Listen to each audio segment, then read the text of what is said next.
হ্যাঁ বন্ধুরা, তোমরা সবাই ঠিকই শুনেছ, রোজ ভ্যালির টাকা ফেরত দেওয়া হবে। যারা রোজ ভ্যালিতে টাকা ইনভেস্ট করেছিলেন তাদের জন্য বিরাট বড় সুখবর। এবার কথা হলো কিভাবে টাকা ফেরত পাওয়া যাবে, কবে পাওয়া যাবে এই টাকা, মোবাইলে আবেদন করা যাবে কি না, আবেদনের শেষ তারিখ কবে। তো প্রথমেই আমরা বলি টাকা পাবেন কারা।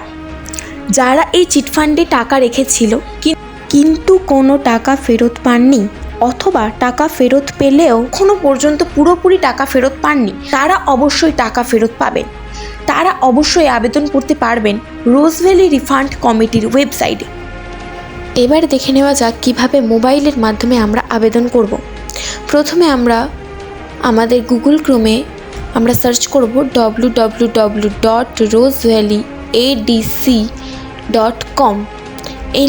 এই লেখাটা আমরা প্রথমে সার্চ করে নিচ্ছি। তো এটা সার্চ করে নিচ্ছি আমরা, এবং সার্চ করলে আমাদের কাছে এরকম একটা পেজ ওপেন হবে, এবং এই পেজের একদম ওপরের দিকে এই ডান সাইডের এই বাটনটা আমরা ক্লিক করবো। এটা হচ্ছে মেনু বাটনটা ক্লিক করলে আমাদের একদম নিচের দিকে লেখা আছে আপলোড সার্টিফিকেট। আমরা ওখানে ক্লিক করব।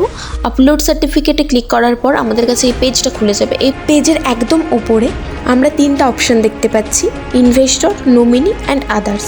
যদি আপনি নিজে ইনভেস্ট করে থাকেন তাহলে ইনভেস্টর সিলেক্ট করে নেবেন। যদি ইনভেস্টর মারা গিয়ে থাকেন সেক্ষেত্রে আপনি নমিনি যদি হন তাহলে আপনি নমিনি সিলেক্ট করে নেবেন।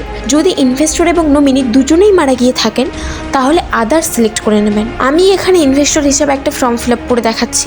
প্রথমে আপনি কোম্পানি নেমটা সিলেক্ট করে নেবেন। যদি আপনি আপনার কোম্পানি নেম না জেনে থাকেন তাহলে আপনার সার্টিফিকেটে দেখুন আপনার কোম্পানি নেমটা ওপরের দিকেই লেখা রয়েছে। কোম্পানি নেম সিলেক্ট করার পরে এবার ফার্স্ট ইনভেস্টর, এখানে আমরা ফার্স্ট ইনভেস্টরের নামটা দিয়ে দেব, তারপর ওনার বর্তমান বয়স এবং তারপরে জেন্ডার।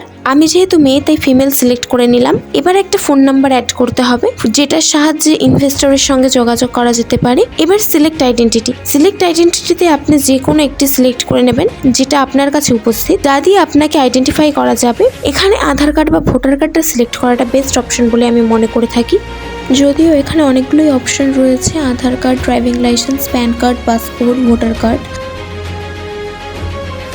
যদি আপনি আধার কার্ড সিলেক্ট করে থাকেন তাহলে আপনাকে এখানে আধার কার্ডের নাম্বারটা দিতে হবে, এবং যদি এক্ষেত্রে আপনি ভোটার কার্ডটা সিলেক্ট করে থাকেন তাহলে আপনাকে এখানে ভোটার কার্ডের নাম্বারটা দিতে হবে। এবার আমরা দেখতে পাচ্ছি সেকেন্ড ইনভেস্টর। যদি জয়েন্ট হোল্ডার হয়ে থাকে তবে সেকেন্ড ইনভেস্টরের নাম, এজ, জেন্ডার এগুলো দিতে হবে। তারপর ফোন নাম্বার, এটা একইও হতে পারে অথবা আলাদাও হতে পারে। তারপর সেমভাবে সিলেক্ট আইডেন্টিটি করে আইডেন্টিটিটা সিলেক্ট করতে হবে সেকেন্ড ইনভেস্টরের। Next, name of the father or husband, মানে প্রথম যে ইনভেস্টর রয়েছে তার বাবা অথবা স্বামীর নাম দিতে হবে। তারপরে অ্যাড্রেসটা ডিটেলসে দিতে হবে যেমনটা অপশন দেওয়া রয়েছে।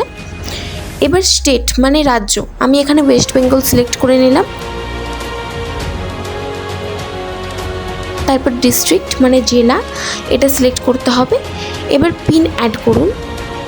এবার bank details, at the first আমাদেরকে ব্যাংকের নামটা সিলেক্ট করে নিতে হবে। আমি এখানে পিএনবি সিলেক্ট করে নিলাম।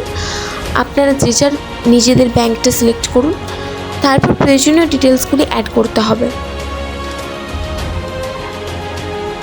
এবার রয়েছে ডিটেলস অফ ইনভেস্টমেন্ট।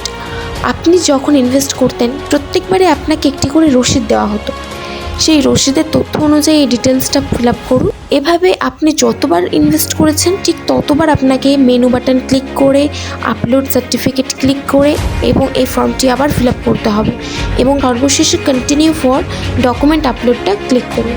কন্টিনিউ করার পরে আপনাকে ডকুমেন্টগুলো আপলোড করতে হবে। যেমন কী ডকুমেন্ট থাকতে পারে, যেমন আপনার আধার কার্ড, ভোটার কার্ড বা ব্যাংকের পাসবই জেরক্স, এই সমস্ত ডকুমেন্টগুলো আপনাকে আপলোড করতে হবে।